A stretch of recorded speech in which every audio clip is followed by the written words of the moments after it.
So welcome everybody to what is now the 10th lecture on Marx's Volume 1 of Capital. And this, I'm going to cover these three chapters which constitute part 5, I think it is, or part 6 of Volume 1. It's not so long as some of the chapters you've been reading, certainly not as long as chapter 15. There is some interesting content in them, as ever with Marx, so I will review chapter 15, then go on to these three chapters and give my commentary. This is going to be a shorter, certainly shorter than the usual. It's tended to stretch to nearly an hour. We'll be shorter than that this time. So I use this just to orientate where we are in the development of Marx's argument in Volume 1. And what I'm showing in this diagram is really the sort of the central parts of Volume 1, parts 2, 3, 4, 5, and 6. And what you can see is he's developing the conception of absolute surplus value based on an awful lot of real material, an awful lot of empirical input, if you like, into this, both from the absolute surplus value concept and the relative surplus value. And what he's going to do now is discuss how they combine together. He's done that to some extent already. You notice that he talks about the Factory Act quite a lot, actually, when he's talking about relative surplus value, which is also his leading example to demonstrate the fight of the working day in discussion of absolute surplus value. But what he's going to do now is to sort of do, if you like, a summary, a reflection back on what he's covered much more extensively so far. In my reading of Capital, what he's doing here is clearly looking at the labour process. He's clearly looking at capitalist production. And what I think he's doing is he's looking at different configurations of the essential relations of capitalist production. And the sort of the common thread, this is all about surplus value. So he's talking about what the determination of surplus value is in the first place. And then he's looking at the sort of particulars of different ways that capitalism can increase surplus value. And what he's doing now is he's sort of reflecting back a little bit on this cycle. He's bringing it together and also reflecting back on his starting point. So it's clearly well-designed sort of authorial progression which he's using here. And where he's going to take this, having given quite a full explanation of the concept of surplus value and how it works in the capitalist mode of production, he's going to take within Volume 1 the argument in two directions. The first is how the relationship appears between capital and labour, how it appears to the workers in circulation in the form of their wages. So remember that the working class and the capitalist class in effect have a double relationship. So there's a relationship under the direct command of capital in the production process, which is the production of surplus value. But then there's also this relation which intersects with it, which is in circulation, which is that the workers get paid a wage in exchange for their labour power, and they reproduce themselves by buying stuff with the wage. So what Marx is going to explore from here is the different ways in which the external form of the capital-labour relation appears, the wage form, basically. So that's one direction he's going to take it. And the other direction he's going to take it into is looking at the totality of capital accumulation. So he's going to look at how surplus value is turned into capital, how it's converted back into capital, and so capital expands and accumulates. And it does this in a very interesting way, which is that he sees the accumulation of capital, which, if you like, is more of an economic category, at the same time as the reproduction of a social class relation. He sees these, he presents these two things as completely interconnected. So capital is not just a thing. Capital is a social relation. And he sees how capital accumulates as an extended reproduction of the ways in which capitalist class exploits the working class. Okay, so in my view, when Marx comes to this summary of surplus value and its production, I think his theoretical summary narrows down some of the evidence which he's provided to us. I think the theoretical configuration of surplus value contains within it some assumptions which Marx makes to simplify the combination of elements, which actually we don't need to simplify. We can extend the concept of surplus value to include these other evidences of other ways in which capitalism increases surplus value. And I'll explain that going forward. Now, I think you're still reading chapter 15. I'm not going to, I just identify nothing will, all the different sections. I have found reading chapter 15, and I think we have found it's been extremely helpful, generative, interesting experience. There's a lot more in it than simply machinery, that's for sure. So what are some of the main themes? Well, if you think about it in terms of the increase of productivity and the way capital uses machinery to dominate the working class and sort of the class struggle around that, Marx starts this off very clearly talking about the two different ways in which factory production is considered. One is it considered as a sort of self-moving automaton. He uses that term a lot. And the other way is that it's the formation of a genuinely collective workforce, a collective worker. And what Marx argues is that this is a direct antagonism between these two classes. We see a direct antagonism, and between these two conceptions, there's also an antagonism. Okay, so what we've got is the class struggle is right in there. It's in the middle of his account. It's right in the center of his account. And of course, one of the first ways in which this comes about is that workers rage against the introduction of machinery. They see machinery as the problem because that's what's taking their jobs away, or that's what's making them work harder and longer and so on. Another big theme which we've come across is how he explains how with machine production in particular, there's an inversion of the subject and the object. In other words, the worker is reduced to becoming an attendant of the machine. So it's, you know, the inversion is deeper than that, but that's what it is at the sort of core of the inversion, right? We also see another theme which he develops, not quite so much, but it's certainly there, which is the separation of knowledge from the immediate producer. So in handicraft production, it's the skill of the worker that you know, they know what they're doing. They're doing it with their own body, they're doing it with their own hands and so on, but they have a concept of what they're doing and they implement that with purpose.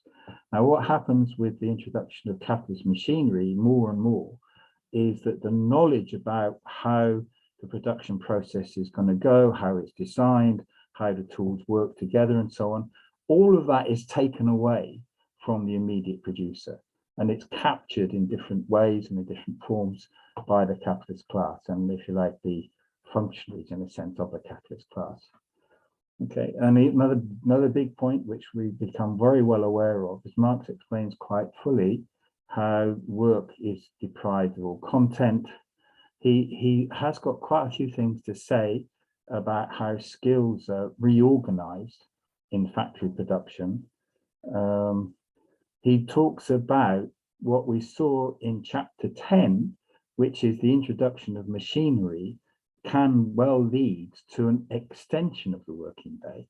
And in fact, he explains how it gives a driving motive for doing so, because the introduction of machinery, which might lose its value quite quickly, gives a motive or an imperative to capital to push for its extended use as quickly as possible and not to lose the value of the machinery. So what overall, I think what we can see here is Marx builds a very compelling picture based on, if like, the first factory production, which he studied a lot. He had good knowledge of, especially the cotton spinning and weaving industries, all the information fed to him by Engels, but also, you know, his deep study of these industries, right, is that capitalist domination is through the machine system in this sort of period and in this manner of increasing surplus value. And I would say also you can see glimpses, once again, with a bit of surprise about how the class struggle is never goes away, basically. And so there's these self-acting machines, which some of the sort of engineer, inventor capitalists use deliberately in order to curb workers' power, even to break strikes. So to work at self-acting machines are machines which very little worker input, except if something goes wrong. So they're really sort of tending machine, checking that it's running okay, that they're needed still. You never get rid of human labor entirely, but this idea of a self-acting machine, which is really based on the spinning mule as the leading example, is extended into other industries, particularly metalworking. So you have this, this really Marx's leading example, I think, are self-acting machines in the cotton industry. There's another side to this, which they're not completely separate, but it's a shift of emphasis, right? Marx also looks at the social relations which large-scale industry, driven by this adoption of machines in certain sectors, how that impacts more widely. And so it's not only the factory, it's a sort of broader social relations of production. Okay, clearly one of the things is that the adoption of machinery will tend to, on the one hand, attract workers into those factories that are doing well and expanding their business, but also overall it will be expelling workers. And the big example Marx gives of this is the weaving industry. So machines were first adopted in spinning cotton, but then it took half a generation for them to be adopted in weaving, and hundreds of thousands of workers in England, let alone in other parts of the world, were thrown onto the scrap heap, and he describes this.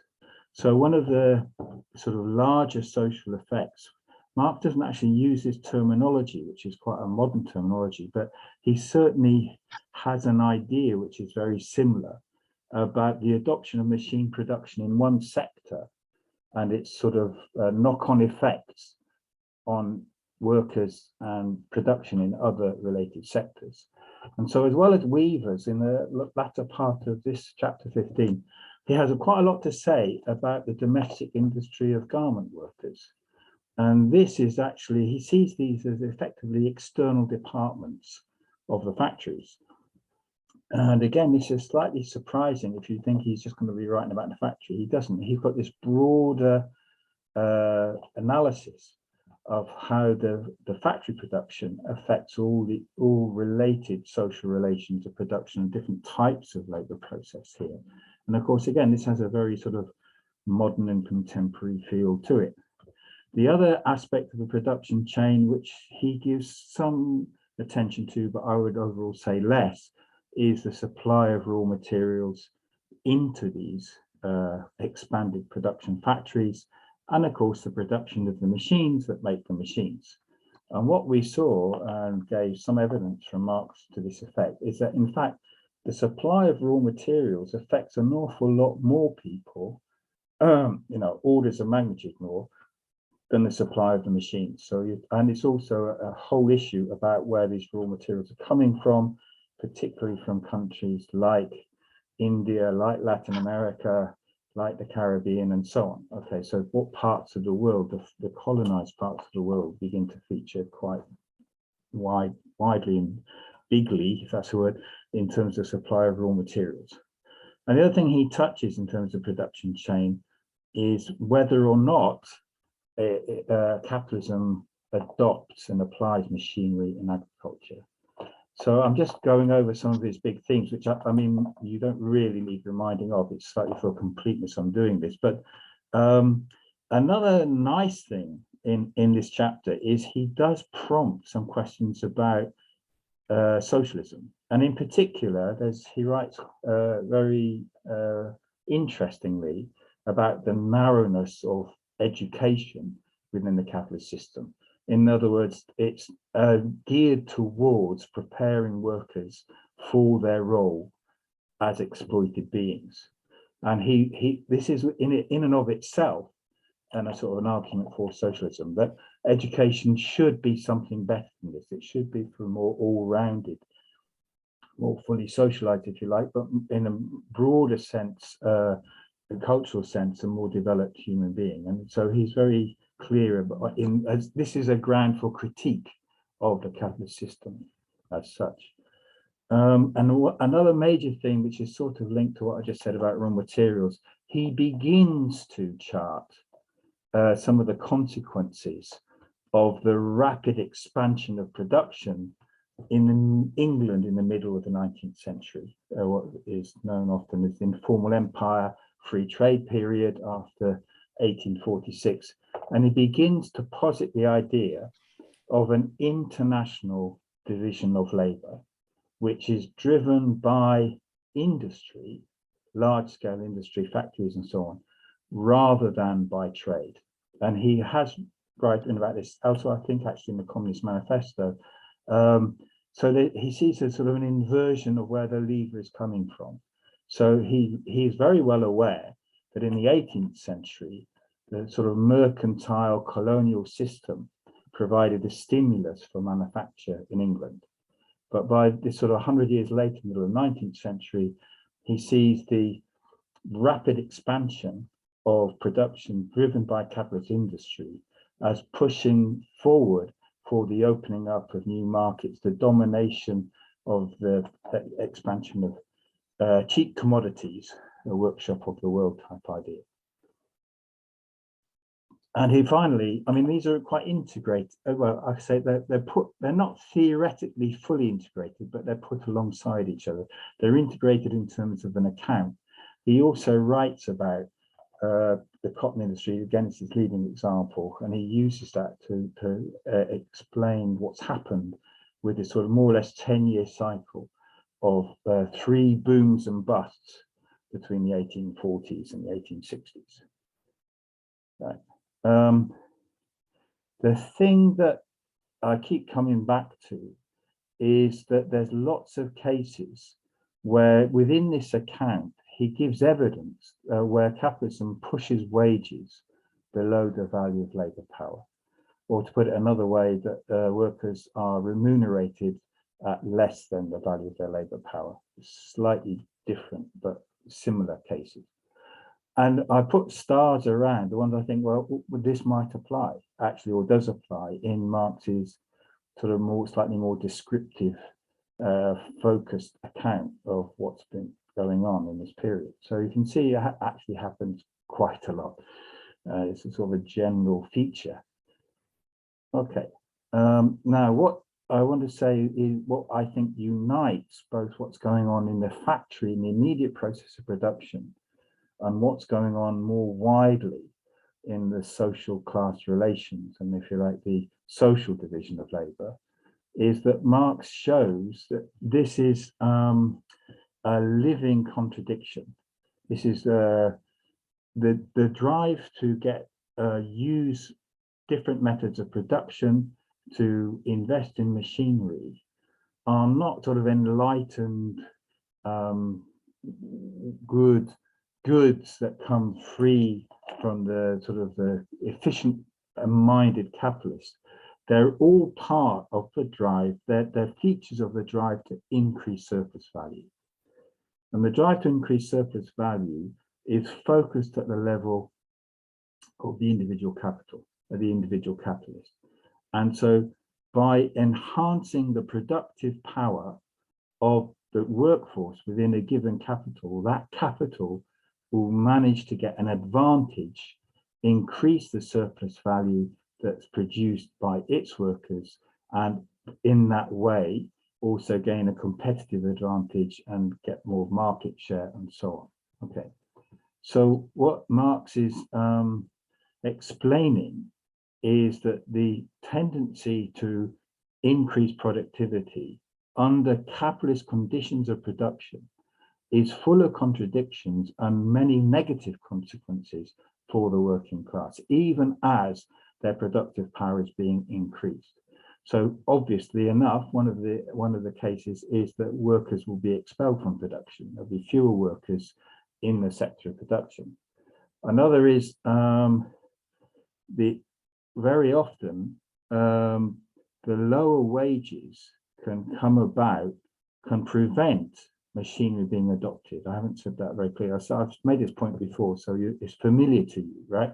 The adoption of machinery by capital depends on the existing degree of exploitation. In the cases where there are lower wages, and Marx gives examples by country, then the capitalists in those countries are less likely to adopt machine production because they can get the equivalent just by paying lower wages.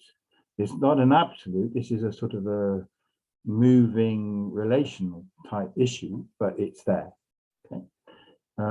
He also points out that the initial advantage that the leading capitalist company gets due to adopting a new technique or new machinery will generate, his argument is that will generate for that capital an extra surplus value.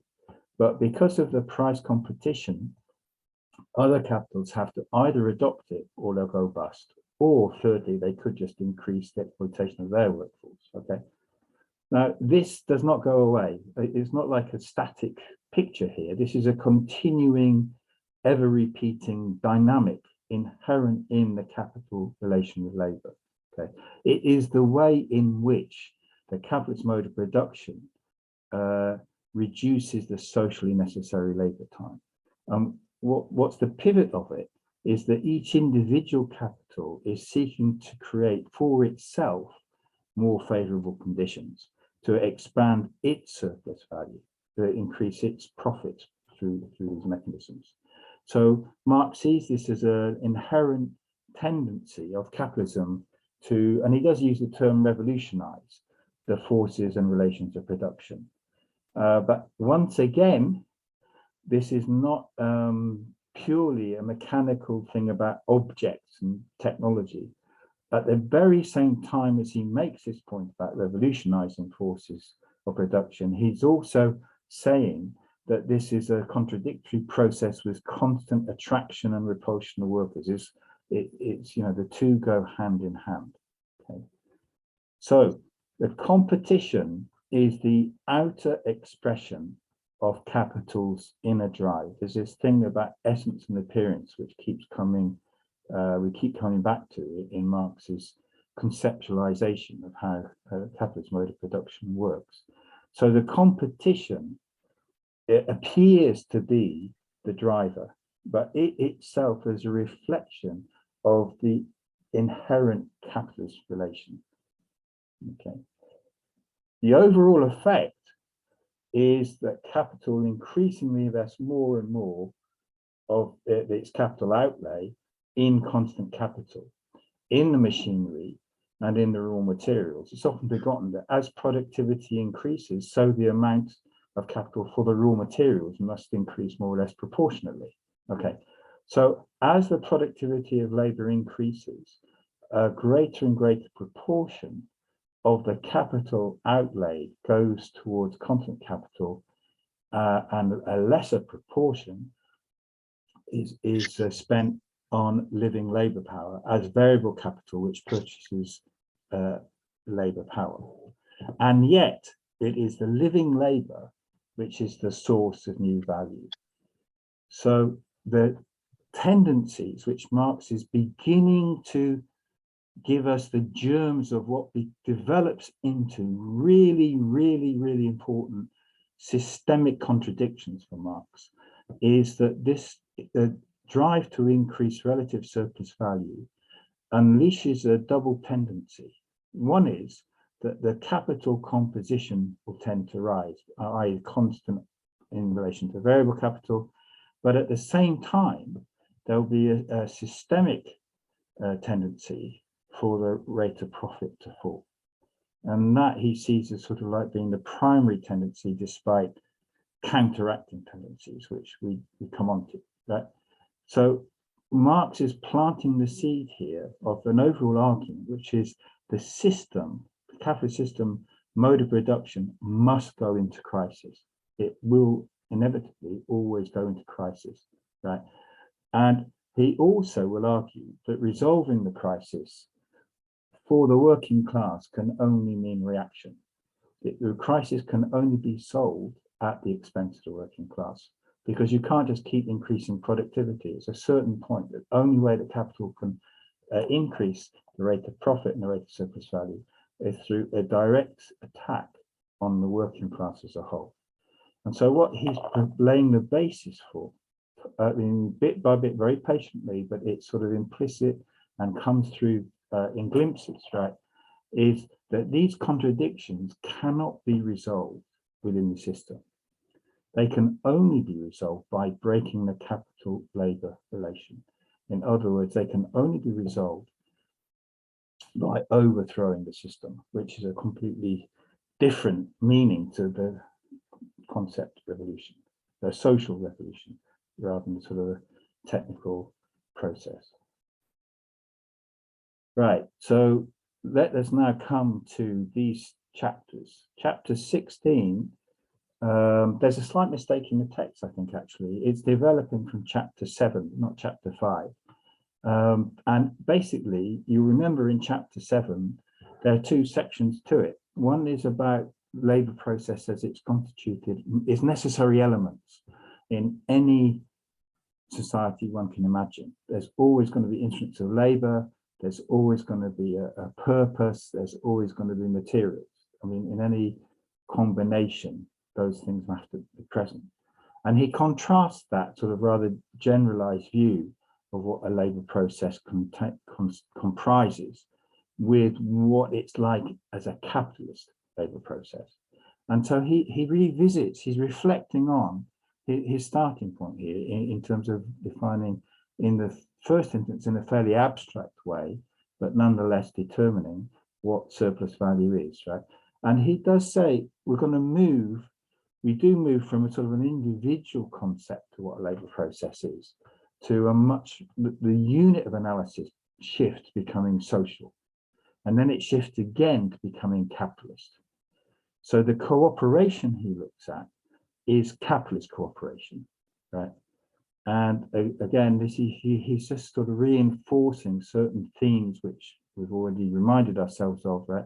Which, for example, is this separation of mental and physical labor.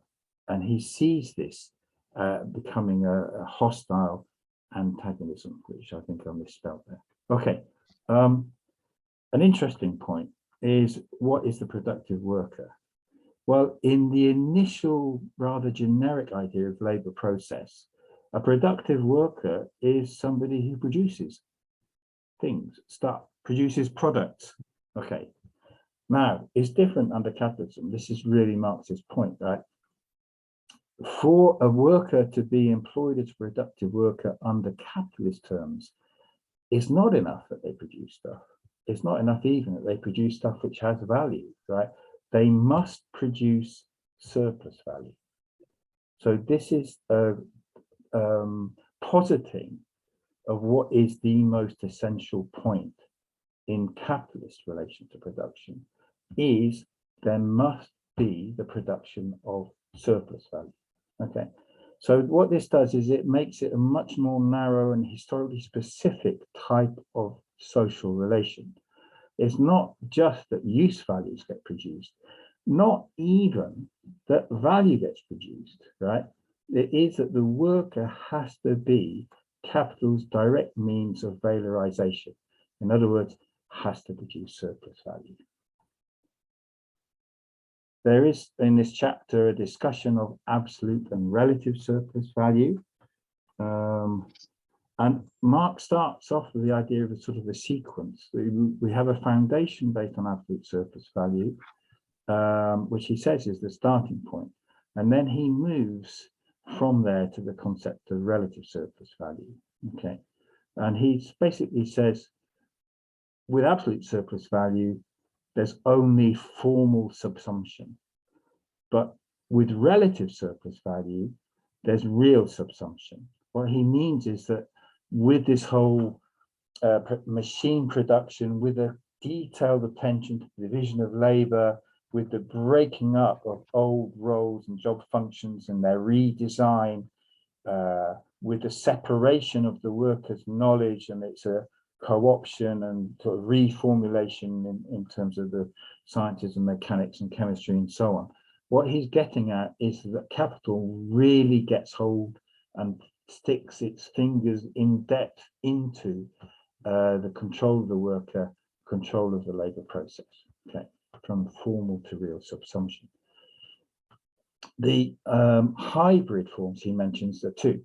One is that you can imagine transitional type arrangements, if you like, where capital is not yet acquired the direct control of the labor process, but it is still benefiting, it's still drawing surplus value from the labor process. And he gives two examples. One is merchants who feed on independent producers, so-called putting out system is kind of like a derivative of that.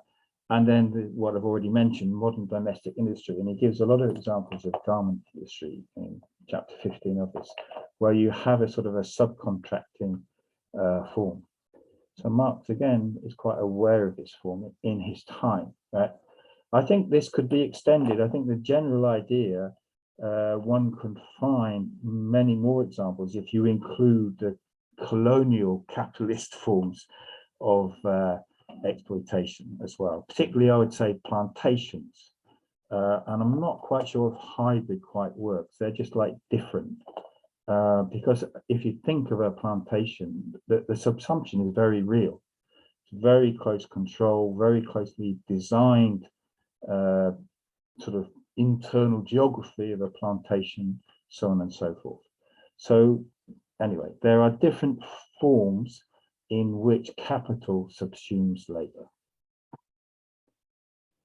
Now, Marx doesn't leave the issue there. He, as ever, thinks about this dialectically, and he sort of begins to reposition his own argument, actually. And he says, well, actually, does it make a lot of point in distinguishing between absolute and relative surplus value?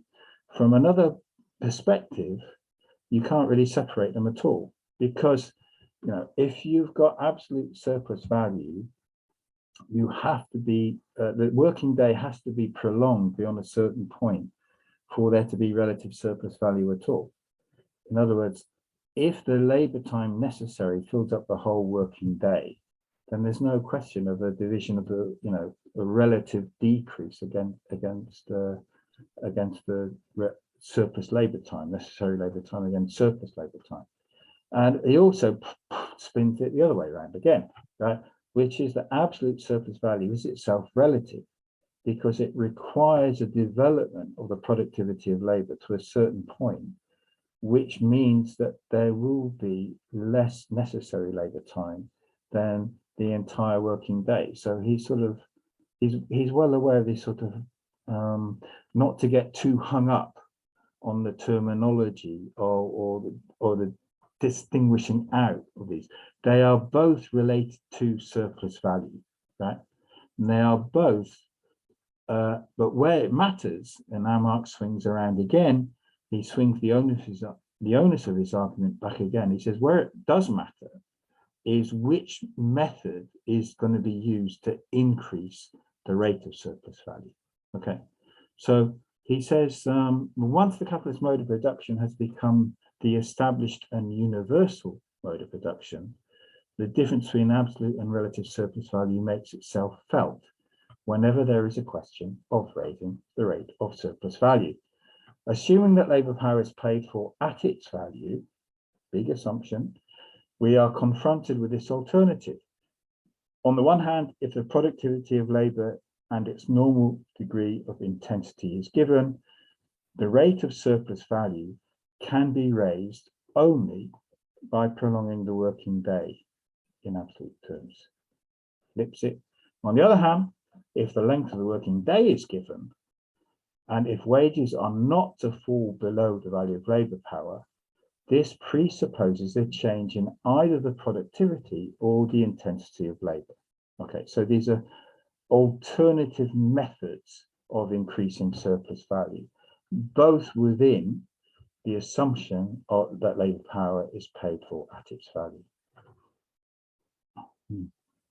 So here we have it. Marx sees increasing relative surplus value as becoming more and more adopted with the maturation of the capitalist mode of production.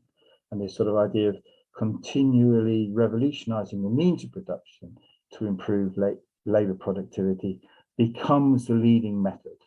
And this is very much him reflecting on what happened in England, 1848 to 1867, more or less, right? Now, the blue is my sort of reflective comment. Is it universal? What is the universality? Well, only if you stick with Marx's assumption that there will never be wages falling below or pushed below the value of labor power.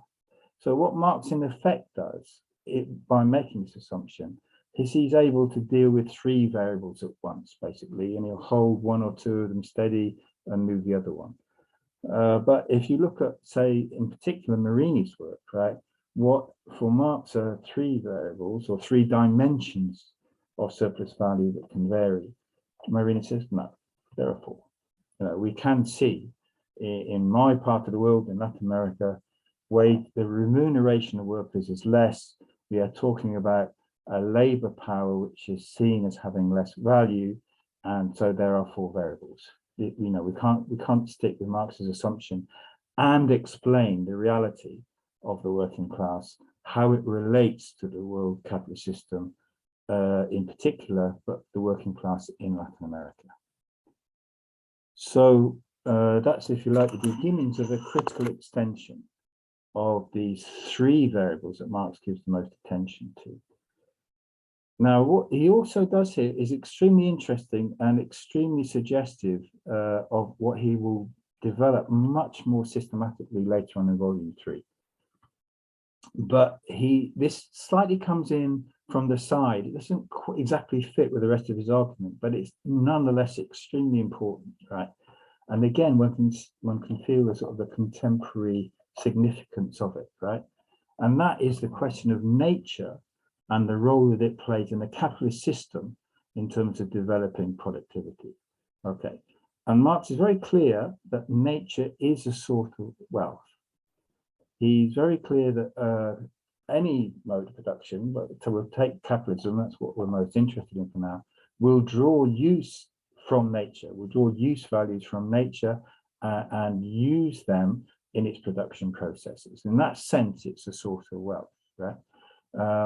So he also says that the productivity of labor is nonetheless fettered by natural conditions, right?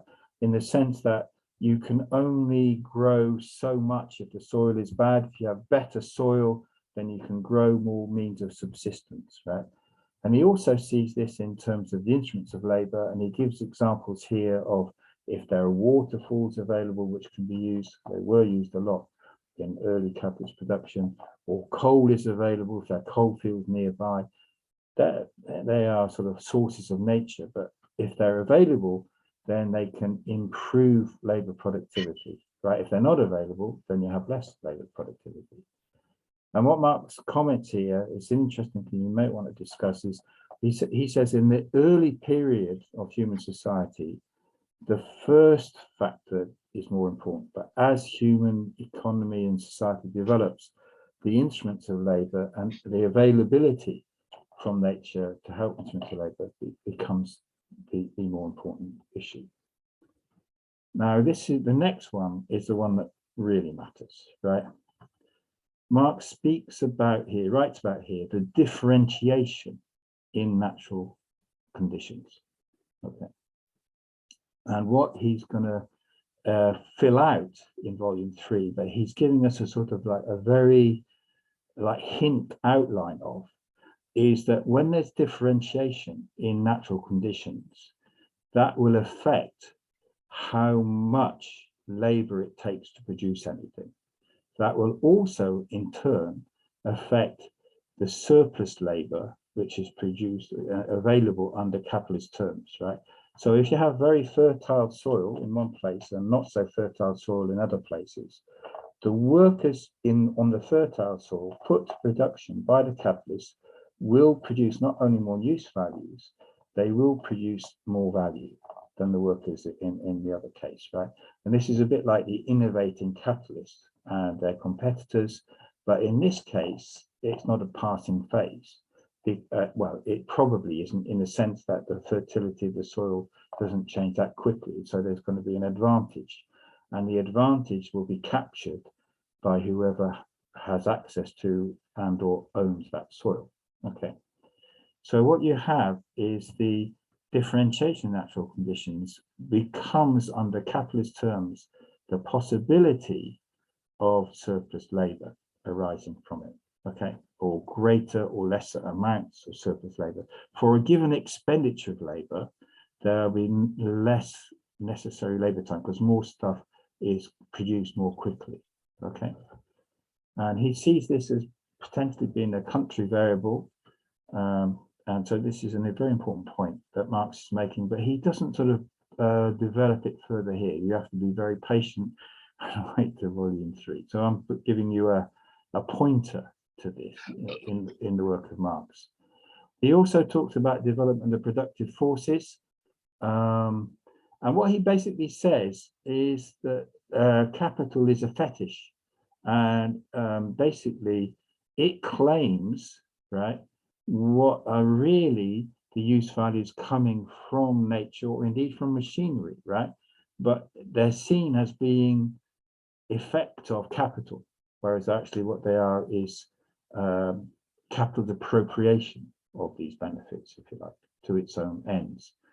And he thinks that Ricardo didn't really get this right. And so he's got a comment about Ricardo, which I may just skip. What he's really saying is, one of the issues with Ricardo is he never fully probed what surplus value is. He didn't really have a concept of surplus value that was clear.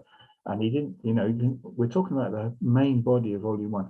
Marx has spent a lot of time, a lot of ink explaining what surplus value is. It's different forms, it's different configurations, it's different aspects, it's different ways it gets produced, right?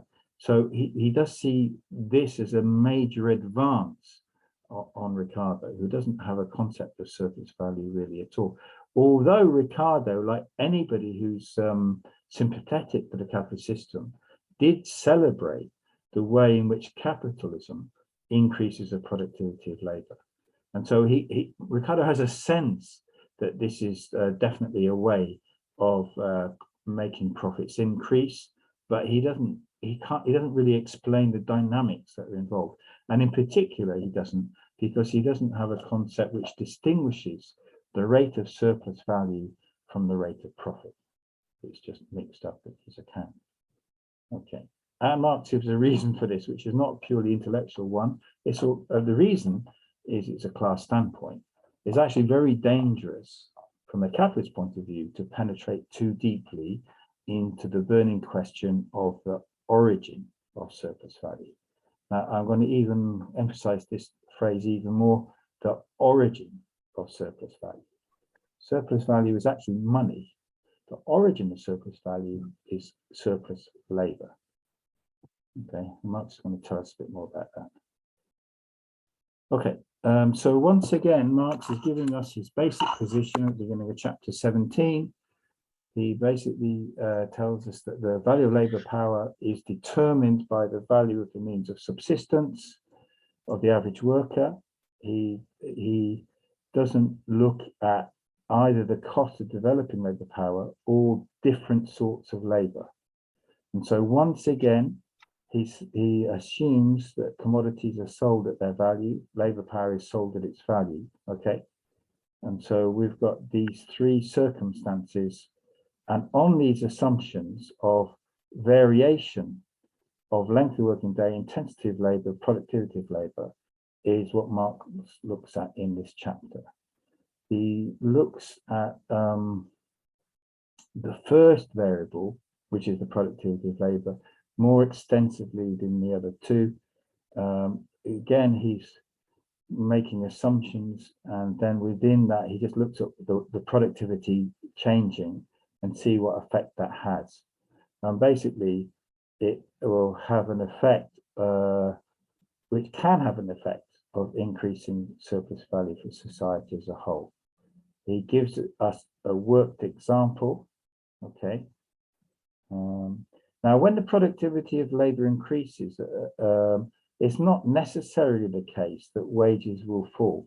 This is not really something that we, it's kind of come back with inflation now. We know right now that real wages are falling because, you know, workers are only managing to get 5% and the rate of inflation is 10%. You really don't need to be a genius to see that that's a wage cut of 5%.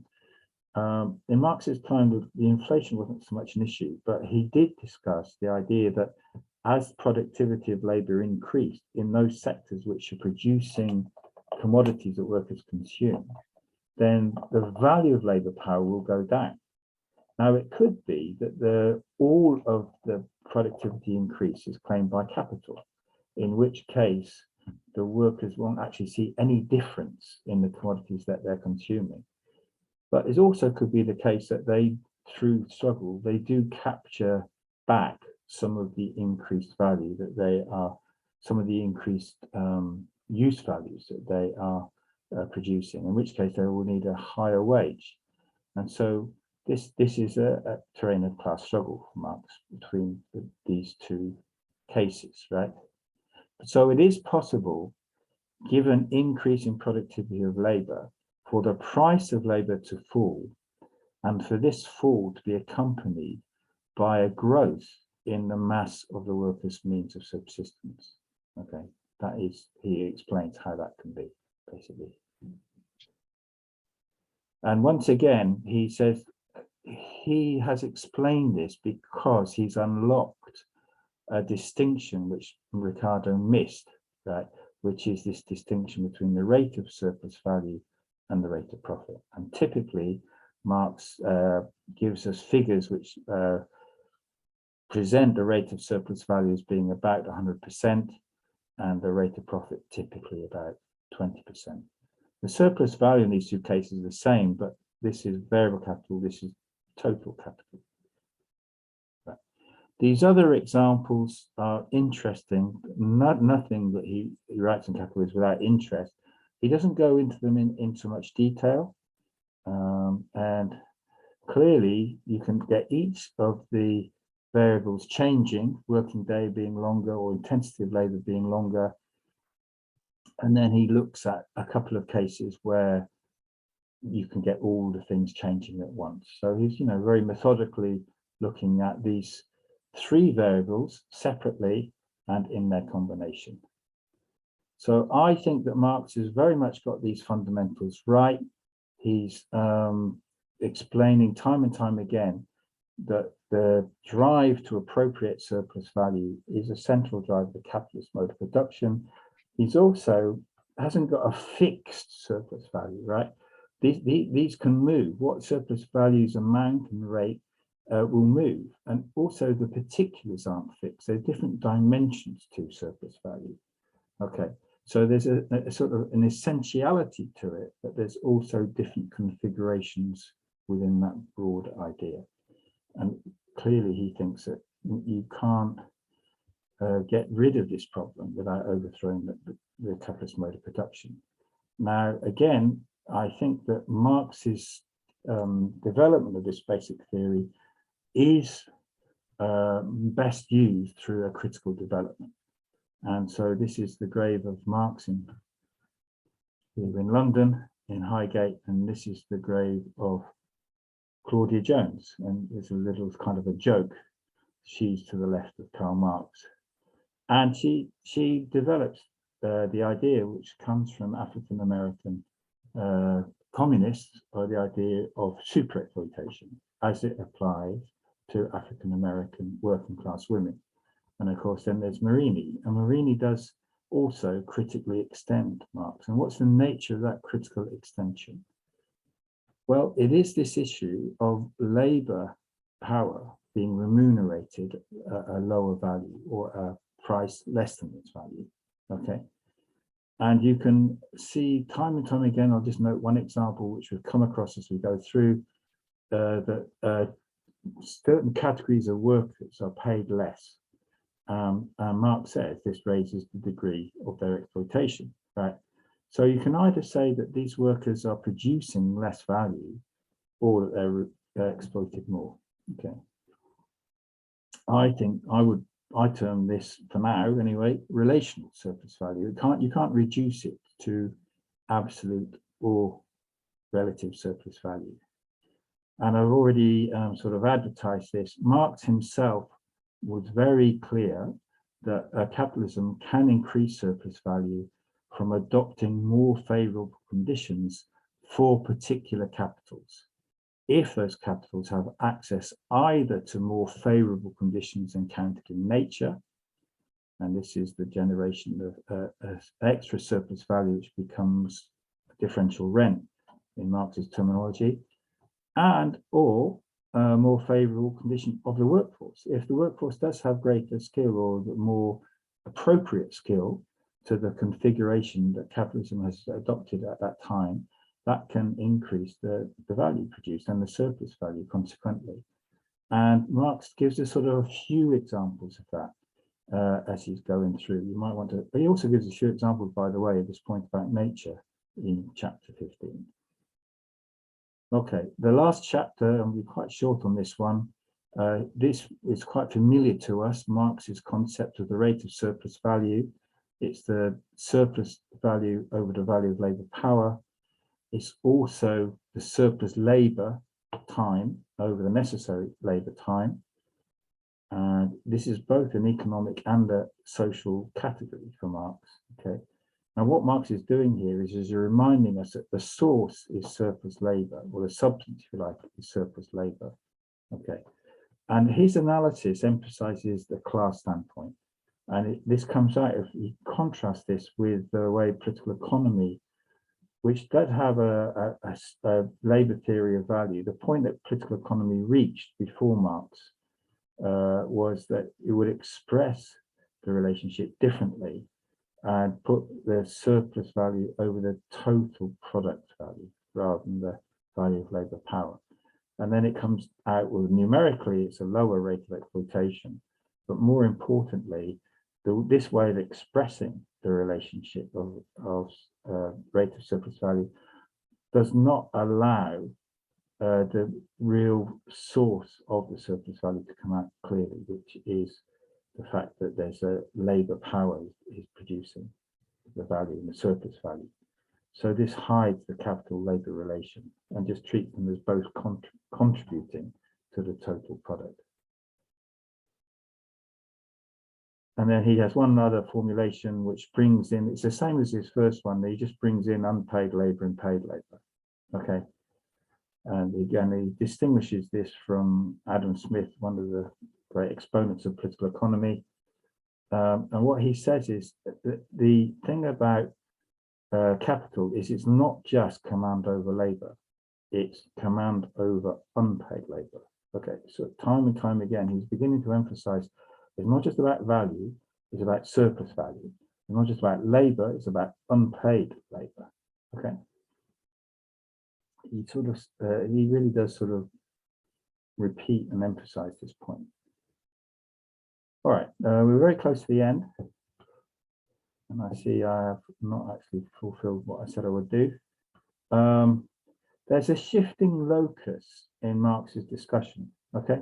He starts off, there are two or three ways in which it shifts. One is he does definitely moves between what does this mean between an individual capitalist enterprise, a sector of commodity production, the society as a whole. At points he goes international, right? That's number one type of variation at the level of analysis that he's looking at. The other is there's a switch between capital labor relations as they are in the labor process and as they are in the labor market, in the buying and selling of labor power. And then the third switch, which is something I want to bring out and is perhaps a bit less obvious, right, is the he moves from looking at relative surplus value as a way of cheapening labor power, the social effect of greater labor productivity. And he moves to seeing this relative surplus value as the embryo of an imminent contradiction, which will drive the system into crisis. Okay, there's a shift in its emphasis as he goes through. The other big point, I think, I am emphasizing this, is that the commodity, the capitalist commodity, is not simply the bearer of value, it's the bearer of surplus value.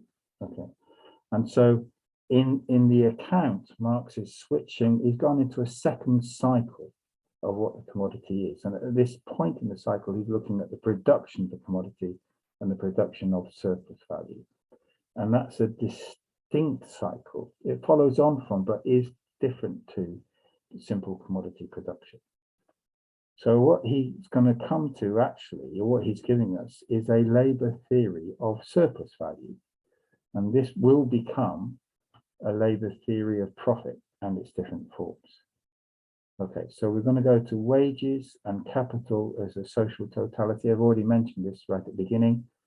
And it's not only a matter of where it goes in volume 1. He's going to come back to social totality 2 times more, once again in volume 2, and then further again in volume 3. So the production of surplus value will come to some sort of interim conclusion with how what this means for capitalist production as a whole. But that is an interim conclusion, because he's going to come back to what capitalism as a whole is twice again before he's done with it. Okay, I've got a supplement, but I do see I've really used up all my time, so we can come back to the supplement if you wish in the discussion. But this here is just to remind us what is coming up. I'm not quite sure how to deal with the resultate. We can discuss that going forward. Okay, that's the end of my introductory lecture. Great stuff. Thank you very much, Andy. That's good. So we have about 25 minutes or so for questions, discussions, observations, and the like. That's right. So that's an applause from Massey. Okay, thank you. Yes, right, very good. Okay, so who wants to get going? It'd be great if you could switch your cameras on. I mean, it's always nice to actually have it feels more like a proper seminar, doesn't it? We can actually see people. I mean, don't feel obliged, but I think it's good. But anyway, okay. Who wants to kick us off?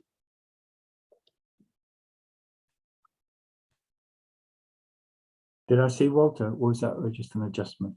Walter, did you raise your hand? You're muted, I'm afraid.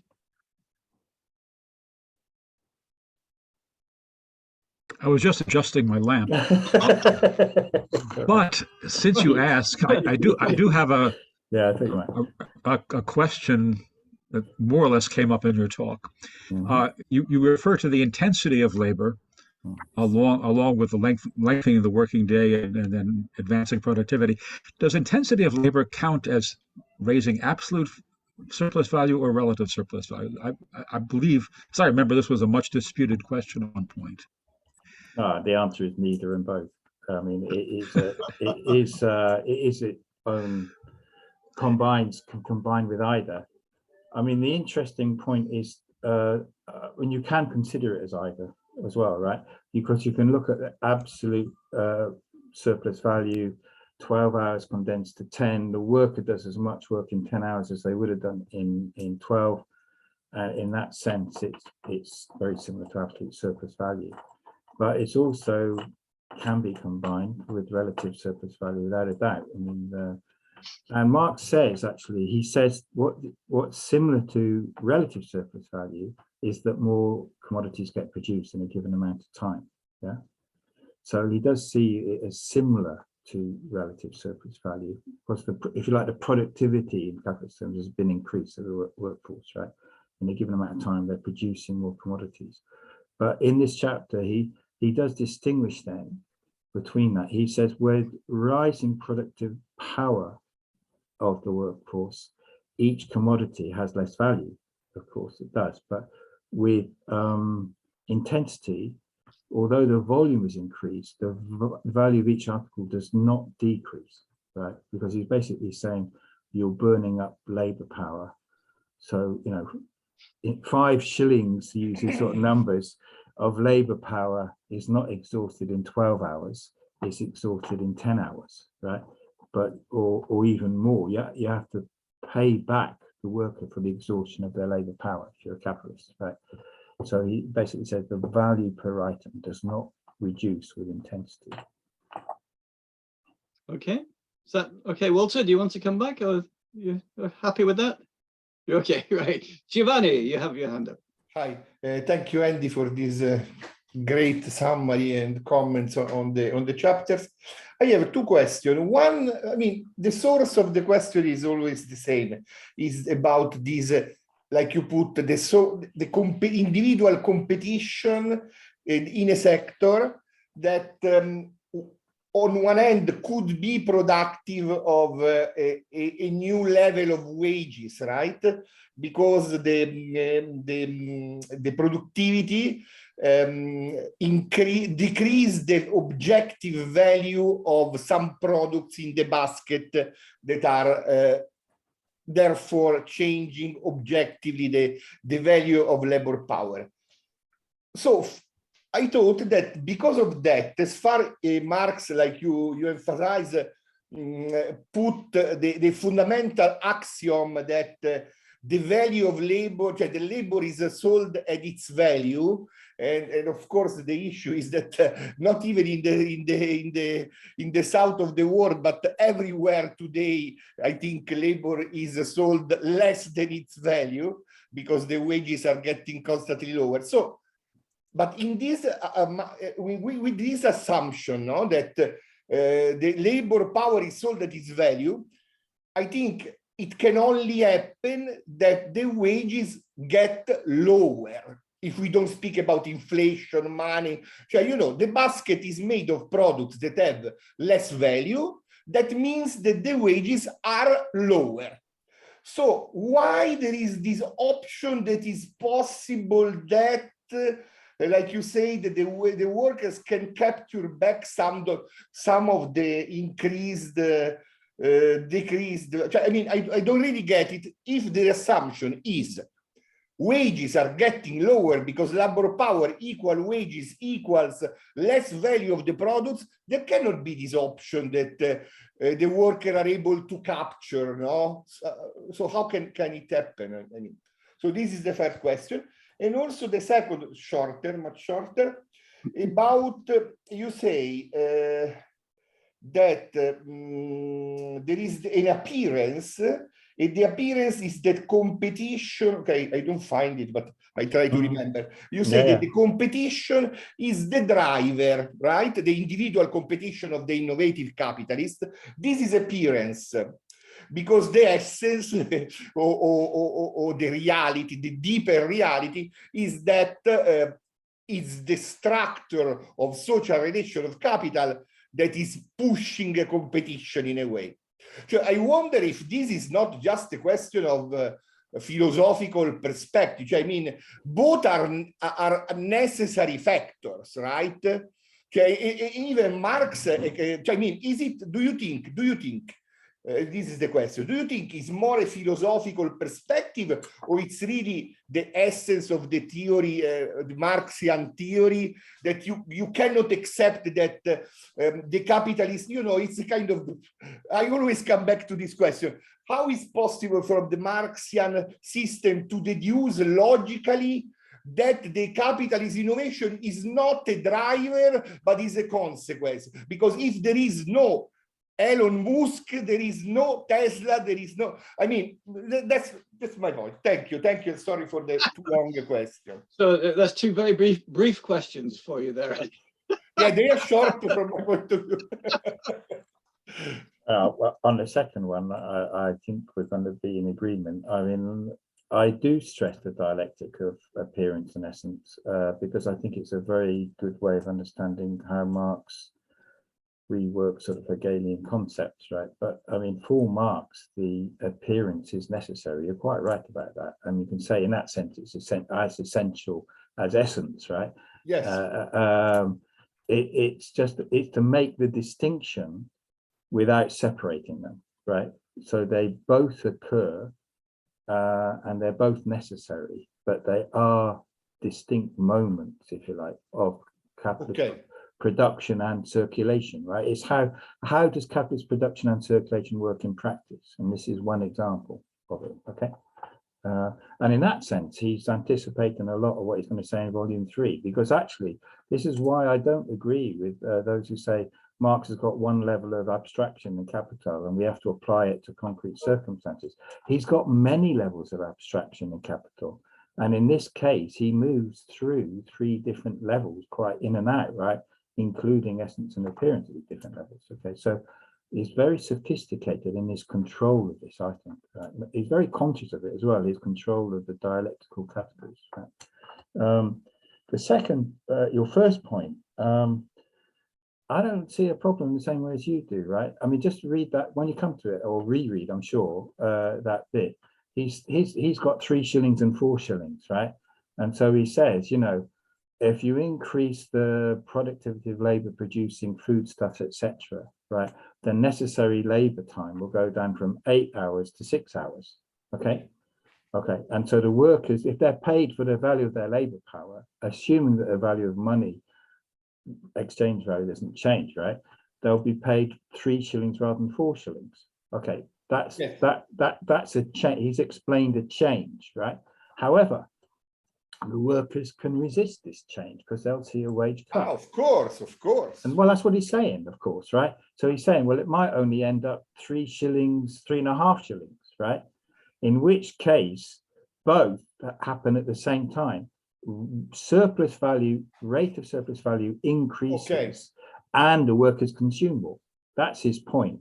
That's what he's getting at. You can have that happening, but you can only understand how that can happen if you have a concept of relative surplus value. No, thanks. It's great. No, just a comment. But I thought that Marx was explicitly assuming that you cannot have any resistance in this abstract model because, you know, if the value goes down, goes down. No, you think that he is implying that there is the resistance. So he goes out from the economy to go to the politics in a way. Yeah, I mean, as we're reading, you know, there's a lot of class struggle in chapter 15. Yes. Okay, thank you. Thank you very much. Thank you, Giovanni. Okay. Would anybody else like to ask a question or make a comment? Comments are welcome. I can give you my supplement. No, yeah, it's John. John's got, yeah, John? Yes, hello and good evening, everyone, or good morning if any of you are in a different time zone. Yeah, I want to ask a question about something very, very interesting that Andy pointed to about how productivity is, you know, the universal definition of productivity, the universal measure of productivity, the universal concept of productivity applies to all forms of society, and it is the quantity of used values that can be created with a given quantity of labor, and given quantity of living labor expended to modify natural resources or properties in order to satisfy human needs, and that applies to any form of society. So there we have very, very clear, unambiguous, a universal definition of productivity. And then Marx points out that actually from the capitalist point of view, the only worker that is productive is somebody who creates surplus value, and that surplus value is entirely unpaid labor. That's just another name for unpaid labor. So the worker that contributes the most unpaid labor is the most productive from a capitalist point of view. That's how it seems from a capitalist point of view. That's how the capitalist looks at things.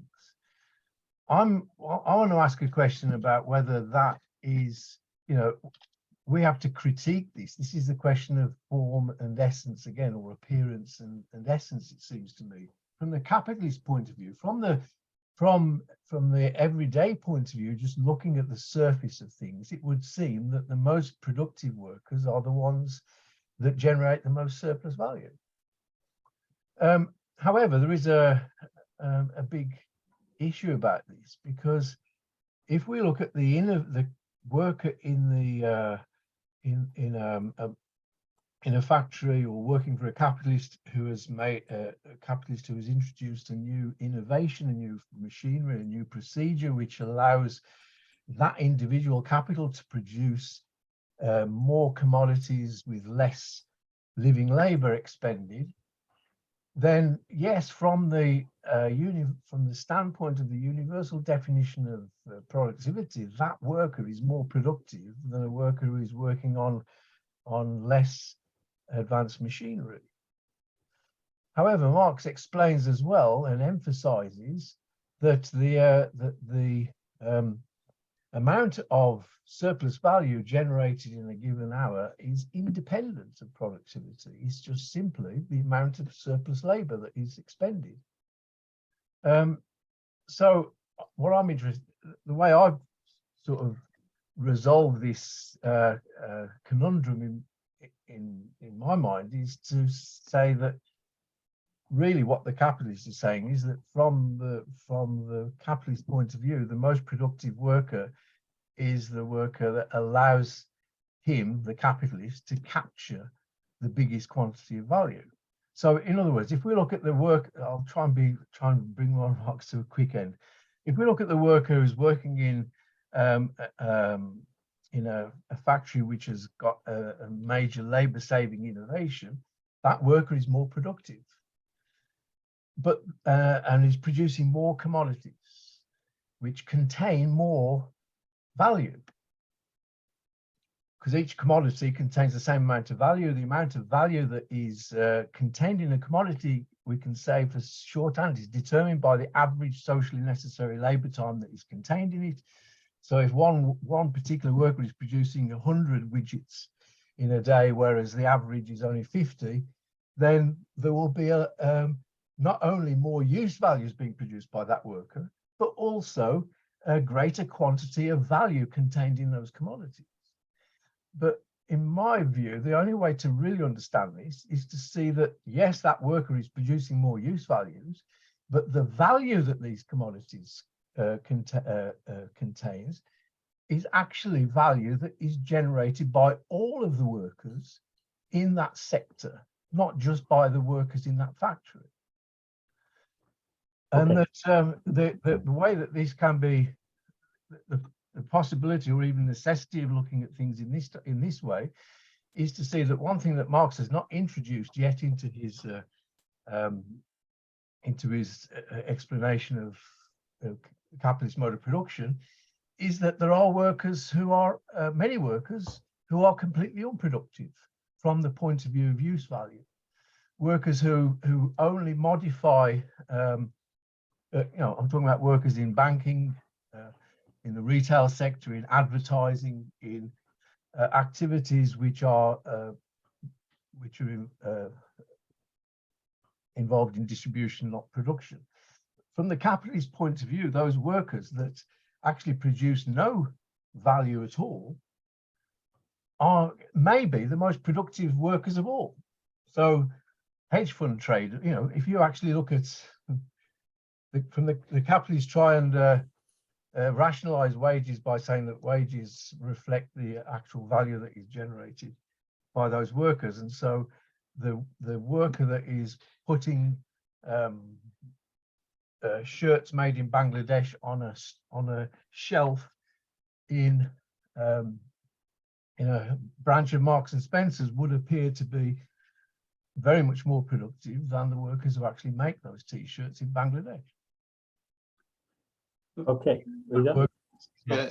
Okay. I'm raising this issue about whether we need to go a little bit beyond the idea of You know, that from the capitalist point of view, the most productive worker is the worker that is actually that allows the capitalist to capture the most surplus value, whether that worker actually is productive in any in any social sense.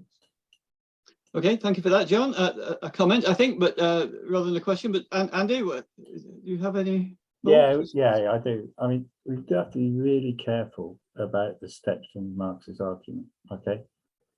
And to start at the end, there's a transition from the production of surplus value and the capturing of profit, okay? That is one transition, which John, you're absolutely right about to make that point. There's a different transition, okay, for which we have to go back to, and it's actually contained in the way you pose the question, actually, because I don't mean to misquote you, I just want to draw out a point, okay? You said that surplus value is another name for unpaid labor, okay? Well, it's not. Right? Unpaid labor is time and surplus value is money. So there's a transition, there's a metamorphosis, if you like, from inner to outer, right? One is the substance of value and one is its form of appearance, okay? So there is an identity in the rate of surplus value ratio, surplus labor to necessary labor, surplus value to variable capital, but that's not the same point as saying that unpaid labor and surplus value are the same thing, because what you've got to allow for is for labor time and its relationship with value to change. There has to be elasticity in it, right? Even within simple commodity production, Marx says socially necessary labor time of a commodity is its value. But actually it's not the socially necessary labor time to produce it, it's the socially necessary labor time to reproduce it. Because it can be that existing value production is in effect devalued, right, by a new, better way of producing that commodity, right? So he's conceiving of an elasticity between labor effort and its expression as value, right? And that's just in chapter 1. It's just putting it out there as a thing we have to think about. How does productivity gain work in a commodity producing society, right? Now, in a capitalist commodity producing society, how it works is that the value of some workers or the time of some workers has a higher expression in terms of exchange value than the time of other workers. It's not that they're better or worse workers. It's because the productive power of that capital does enhance for them the time spent against the expression in money terms. You can conceive it, if it works for you, as capturing the value of other workers. That's not how Marx argues it, I have to say, right? And I think it introduces a confusion, right? Because what you're anticipating is the other transition, right? Which is that the value of workers in one sector and the value of workers in other sector, right? So when it's said that whatever, I mean, I also take another point there, whatever is being produced, the value produced is the same, right? Well, actually, that's a general truth that Marx holds to between one point and another point in a sector and between one sector and another. But actually, he says it's not true if you look at this process, right? He's actually saying some workers for a given amount of time, in a given amount of time, do produce more value, right?